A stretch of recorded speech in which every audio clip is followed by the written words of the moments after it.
మనకున్నంతలో.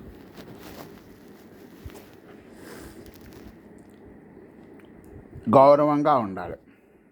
మనం మాట్లాడుకుని ఉంటే మనం ఎవరిని ఏమో అనుకుని ఉంటే మనని కూడా ఎవరేమనరు. మనం అంటే మటుకు అంటారు. మన డబ్బులే మనం వాడుకోవాలి హాయిగా. అదే చెప్తున్నా, మనమే మీరు పెట్టకండి, మిమ్మల్ని ఎవరికి పెట్టమంటలేదు. హాయిగా తిరగాలి. మీరు ఎవరికి పెట్టద్దు, మీరు ఎవరిని అడగద్దు. ఇవాళ కొత్త బట్టలు వేసుకొని హాయిగా తిరిగి నా ఇష్టమైన కొనుక్కొచ్చుకుంటాను. ఈ కొనుక్కొచ్చుకోవటాలంటేనే ఇంటికి పిచ్చి తీస్తావు అనే వద్దనేది. మరి అదే ఏం చేస్తావు? కుర్చీలు, ఇంటి నిండా కుర్చీలు టేబుళ్ళు ఉంటాయి.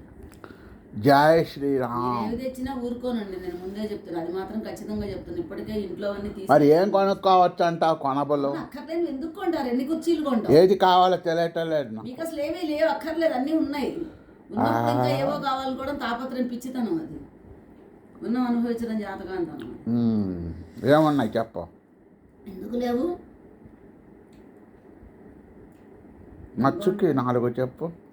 కుర్చీలు ఉన్నాయి, టేబుల్ ఉన్నాయి, అన్నీ ఉన్నాయి.